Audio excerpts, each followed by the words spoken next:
Welcome back to IGN Live at Gamescom 2015. I'm Max Scoville. I'm joined by CJ from Dambuster. You are showing off Homefront: The Revolution. That's correct, Max. Homefront: The Revolution is an open-world, first-person shooter that puts you in the boots of a resistance fighter fighting against a North Korean occupation of the United States, and specifically the city of Philadelphia. Okay. And now, you know, for those of us just tuning in, Homefront originally came out, the first Homefront was 2011? 2011, that's correct. And I mean, it kind of had a mixed reception. This is a different thing entirely. This is a totally different thing. This is a different studio. It is a new chapter in the universe. It has almost no connections to the original game. Yeah. We've reconceived the backstory. What we're seeing now is just sort of the introduction to our mission that we're showing here at Gamescom, which is the Resistance is off trying to hack a KPA data transceiver and get more information about what's in the neighborhood. And along the way, they've run into this patrol that they didn't anticipate. So rather than go around it, we're gonna go through it. Okay. Now this is. Here's your squad here. Are they always with you, or is it just on certain missions? So the young woman you just saw, sort of giving you the mission rundown, is Dana Moore. She's a senior fighter within the Resistance. She's running this op, so this is her show. And the various other Resistance fighters that you've seen, they will be on the streets along with you. Yeah, I mean, I guess that's what I'm asking is, like, this is an open world game, but you've got obviously like clear objectives, but at the same time, is it like you kind of call people in to help you, or are they just kind of there all the time? They're kind of there all the time. Interesting. And part of the goal of this mission in particular, and what we have are called strike points, is to sort of increase the Resistance's influence in the area. So in other sort of open world shooters where you might take some sort of enemy structure or something, you've captured that bit of terrain, and that's not quite the case here, right? When you do take one of those points, there's still enemies out on the streets, but you've made it easier for the Resistance to operate in those areas. So you'll see more troops on the ground. You'll see. We've just ambushed this vehicle patrol with a barrel trap that we had sort of pre-prepared, and you'll see them around on various other buildings, but now we've just gotten scanned by seeker drones. Yeah, this is a kind of an uphill battle here. Like, yeah, well, and that's part of the. It's strange that the guerrilla fantasy is actually one about vulnerability. It's about not being the most powerful fighting force in the world. It's about being, hitting hard and fast, and then, like you can see here, just knowing when to cut and run, and where to hide. So anyway, those strike points, you take them, you increase the Resistance presence in the area, you start seeing more of your Resistance fighters on the streets. You'll also see the world change around you in that you'll see more pro-Resistance posters on the walls. You'll see people have spray painted over the official sort of curfew postings and things like that. Just the general level of civil disobedience will increase. Yeah, I mean, it's interesting because, like, I mean, it has some similarities to Far Cry, but those typically is set like always out in the middle of nowhere. You're in like a very dense urban area, which is it's fascinating to me because, like, you're gonna kind of see more. Like, you're going to see more stuff, more posters and things, and the fact that there is like a constant presence. There's certainly. I think it's fair to say there's a lot more architecture in our space. So. And it suits the guerrilla approach a lot more. Like, right. Well, I mean, you can attack a target, and then you've literally got almost 360 degrees of flight to run away. So you can go down an alley, you can jump down a sewer. If you want, you can run up a fire escape and try to get away over the roofs. We've just jumped on the motorbike here, which is sort of our. Does that have a Wi-Fi router on the front there? I'm not 100% sure what that's. Cool. I think it's just your shortwave radio. Okay. We've got this motorbike, which is a great way of getting around the city. I think Craig was trying to take it into that garage and found that it was kind of a dead end. But you can also take all the ramps up onto the roofs. I like to drive it up the stairwells inside buildings, and just run around in the hallways because it's a thing you can do. That's cool. Yeah, I mean, I like that you guys have it might be a little bit video gamey, but I like the presence of ramps.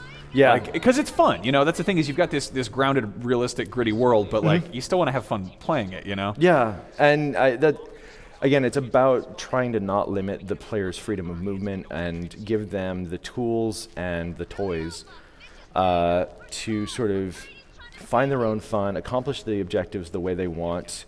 Oh yeah, there's a patrol up on this roof. Take him out, Craig. Will we be seeing like civilians at any point, or is there it? are civilians in the game. There are no civilians in this particular district. Right. So again, one of the other concepts that we're putting across is the world is divided into 3 different zones. There's yellow zones, green zones, and the red zones. We're in a red zone right now, and these are the war-torn outskirts of Philadelphia. Right, Gotcha. They've been left to the time and the elements, and they're off limits. The KPA has declared them no-go. So if you go there and you're shoot spotted, on site, it's just okay. It's shoot on site. In the yellow zones, however, that's where the people still live. You'll see, more civilians on the streets going about their daily lives, trying to conduct business. And it's one of the things that I think really sets Homefront apart as a universe is that you get to see how people have coped with the occupation, right? How people are dealing with this new sort of existence, and you'll see like all sorts of examples of urban gardening, and people will get into arguments about whether or not it's right for the occupation to even be there, and there's a fairly vibrant black market going on there as well. So actually, we've just taken the data transceiver. Can we pull up the map again, maybe, and just I'm really curious about the take a look scale of this too. At what's in the, and this is just one. And you can see here we've got some yellow tape on. So this is not even the full red zone, and I'd say this is probably a medium-sized one. I don't want to say yet how many of these we're going to have exactly in the game, but again, good mix of different types of neighborhoods. So some of them are going to be more like run-and-gun, chaotic street battles. Some of them are going to be much more cat and mouse, tense, blend in with the crowd kind of situations. Interesting. And then the green zones are the landmarks of Philadelphia, so places like Independence Hall, but the security there is just lockdown tight, checkpoints, drones, heavily armed guys. This is one of those kind of, like the world you've created is really, it's really bleak. It is not a happy place to be. Are we going to see like a shift in that? Or as you kind of, as the revolution moves forward, are we going to see kind of a change in tone? You mentioned posters coming down, but can you win? Or is it kind of like an understanding that this is... I think it might be too early to reveal what our... Yeah, what's the ending of your game? Spoilers. So actually, this is our freeform demo now. We've back to where you're supposed to... Back in the demo limits. We can really do whatever we want to do. So actually, again, do we want to pull up the map and just pick something to try and navigate toward? We've got a variety of those yellow bits are the strike points. There's one that is a stronghold. That's going to be a much harder target. Max, what do you want to do? I don't know how good's your guy over there? Is he good? He's pretty good. Yeah.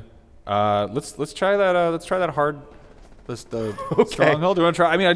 All right. We can always run away, right? We can try. We can try. I will also say that, like, given that this is pre-alpha code, this is unscripted. Anything can happen. We will probably die. Okay. Life's like that. We've actually just got a flashpoint that's popped up. What's that? Those will actually happen sort of randomly in the world. I don't know the exact sort of formula that triggers them, but basically when you have a number of resistance fighters and a number of enemy occupation forces in a similar area, they'll start going at it. They'll start fighting, and then the system will sort of recognize that and create what we call a flashpoint, which just alerts everybody in the area to converge on that spot for some sort of mission or epic gun battle, or it's hard for me to read what we're supposed to do here now, but I think we've actually come in behind the attacking troops. That's an advantage. And so we're gonna. Now let's talk about weapons for a second. You guys have a really robust weapon customization set, if I understand correctly. We have a fairly robust weapon customization set. So we have again a whole suite of sort of real world weapons, and then onto those you can put attachments. So there are a bunch of different attachment points under the barrel, along the top rail, so you can switch out your optics if you want. You can put a suppressor on. Oh, That's awesome. Nicely done, Craig. You can put a suppressor on the barrel or a muzzle brake or Right. what have you. But Can we take a look at how that? Maybe not right now. I was going to say, yeah. if we can find a moment Yeah. of peace and quiet. Yeah, I like that it's not done through a menu screen. It's kind of keeps you in the game. Yeah. Actually, Craig, head up those stairs. Just get some height and get away from the fighting on the street. And maybe we can find a quiet corner to sort of show off the weapon customization here. There we go. This will do. So yeah, if we pull up the weapon customization options, we can see that if we swap out the sights there for a scope, I don't think we've got any underbarrel attachments unlocked. But we've got a variety of different Right. optics, and this is only a selection of what will appear in the Sure, final game. sure. The other thing that we have is what we call conversions, and you'll find blueprints while playing the game, and these will unlock these very homemade feeling upgrades to your base weapon. So actually, if you wouldn't mind converting the shotgun into something a little more interesting. So he's basically just taken the entire front, barrel off of the shotgun. And it's not how shotguns work in real life. No. But So what's on there now? take the journey with us. Okay. So what's on there now? You know what? I might actually say let's go find a group of enemies and let the thing speak for itself. But again, it's got that sort of like handmade, bolted together feeling. Right. Which is fitting for guerrilla warfare. Oh, we've also got an airship overhead that's patrolling, and he's just hacked a drone, so it's gone haywire. Don't want to get caught in that big beam, because that's what we'll call in just a world of pain. Vehicles, drones, lots of troops. This is really impressive. I mean, I think the first Homefront is. I'm glad this is an entirely different game. You guys are doing something really cool here with this open world stuff. And well, I mean, given the sort of tactics that we wanted to showcase in the gameplay, and given the setting and the story that we wanted to tell, once the opportunity arose to take it open world, it made perfect sense to do that. Right. I mean, it's guerrilla cyberpunk Red Dawn, really. Like, you know what? That's not a bad way to describe it.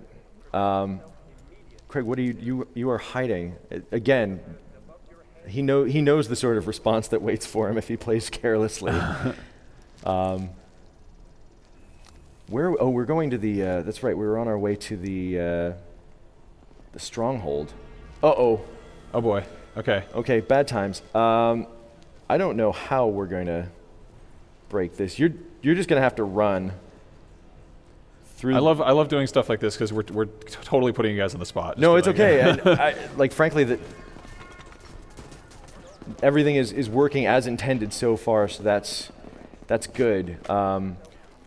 As a developer, I'm terrified that there's just going to be something that happens. Not like any game-breaking bugs or anything. It's just when you're making a systemic open world game, you forfeit so much of that control that you would have in any other sort of like scripted experience to those systems.